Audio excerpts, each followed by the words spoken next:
Welcome back to Project Buddy. So we're working on the Lucerne again. It's a 2006 Buick Lucerne CXL, and ever since I bought it, the front seat really didn't move back and forth very well.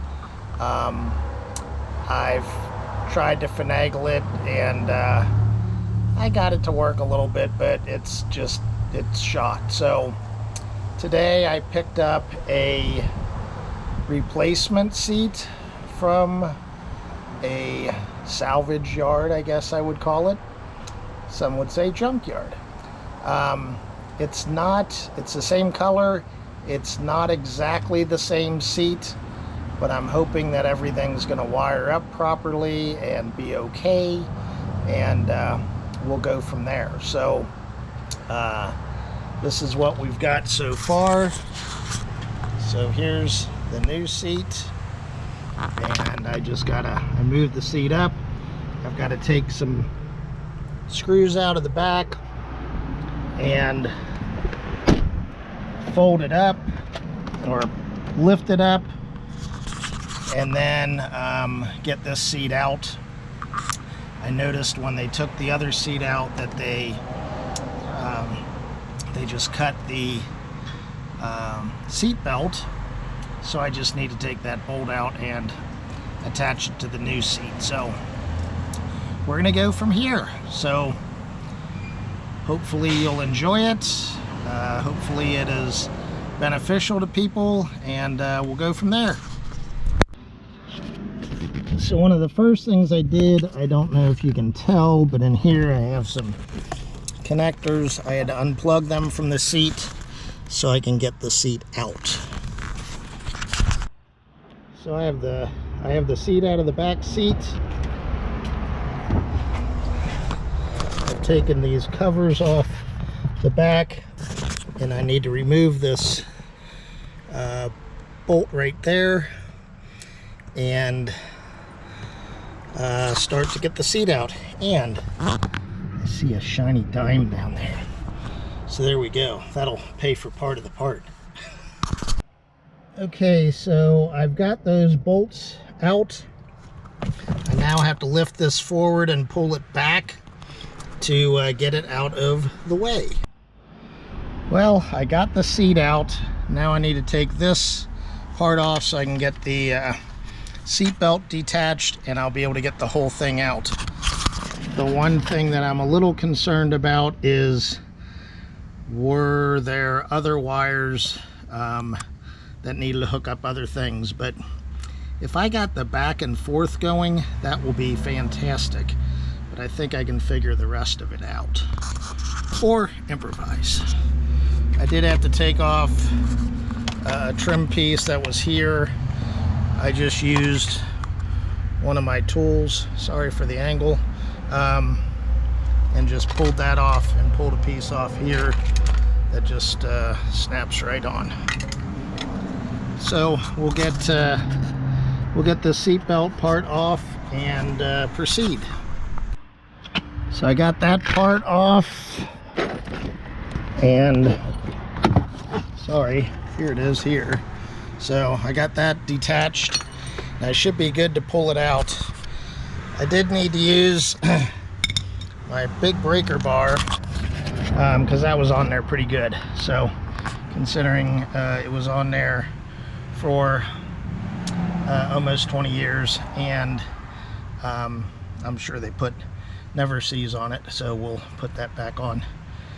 So we'll get this other seat out of the way and start hooking up the new seat.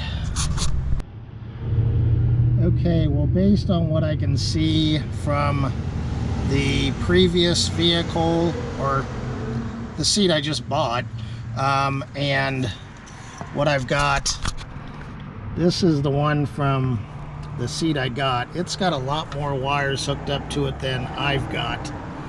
So I'm hoping that some of this stuff will work. Maybe some stuff like the lumbar won't work, but I'm hoping some of the other stuff will work. So we'll see. Well, I did test out the seat, and at least the back, and the channel goes back and forth. So that's good. Problem I'm having is with the seat belt. Yeah, here it is. So I already sort of messed it up a little bit trying to use the breaker bar. So I'm gonna try some heat and maybe a little pounding and see if I can get that thing loose. Okay, well, I'm getting it out. I'm using a vice grip, and I had to use some heat to get it out. So just putting the vice grip over, and this is sort of hard to tape at the same time, but you got the gist. Just take some time, and then I still kept the other bolt that I had from the other one, so I'll just put that in place since I boogered this one up. So I'm getting this other one on. The thing I got to remember when I put the seat back in is you got to put the bottom first. So you got to sort of slide the unit sideways.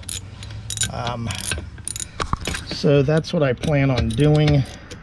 Get this in real quick, and then I'll be able to slide it into place.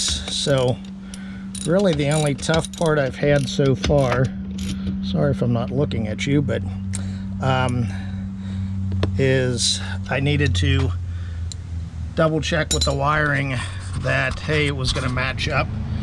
And well, that was interesting. My camera just decided to reset and no particular reason. So I'll get it back into place and bolted down. I know one of the challenges I had before was just snugging it into that area, because there's these two clips right here and here. I would show you in the front, maybe once I get up there I will.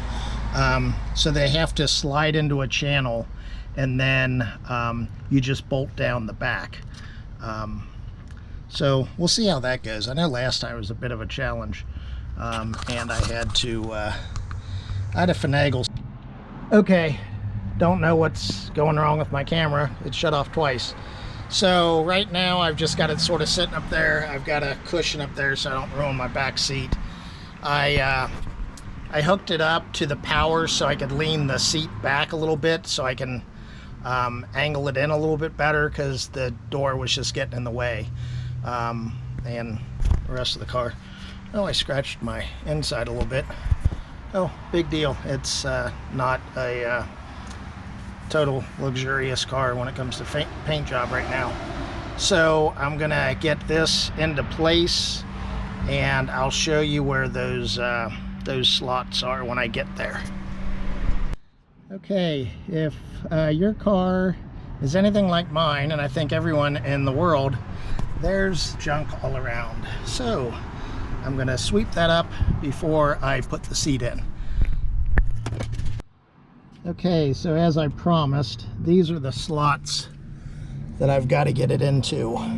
So you push two prongs into here, one on the other, and then it locks into place, and then it will fit right in there. Okay, so I've got the seat in. I moved the seat back as far as I could forward. I disconnected the power again. That way I've got access to these and I can see where they are, and I'll slide it into place. So as you can see, I've got them down into the area. I'm going to lift the seat up so that I can slide it into that track. Okay, so I got it in place. I actually moved the seat forward so I could get to these easier, and I'm just going to tug down these bolts. I also raised up the sorry, it went dead again. I raised up the seat so that it would be a little easier to work on in case I needed it raised up, and that will help when I'm doing the wires. Okay, I've got all the trim pieces back on, and it's secured down.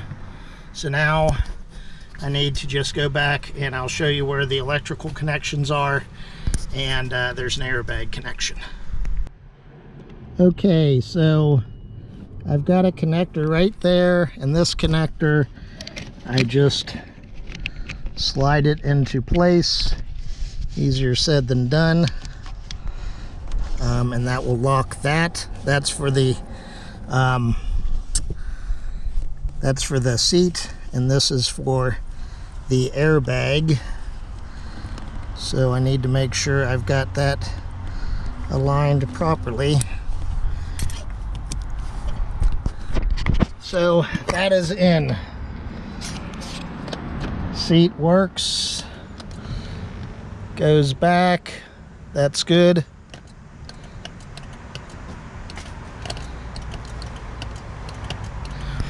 Don't know what that one does.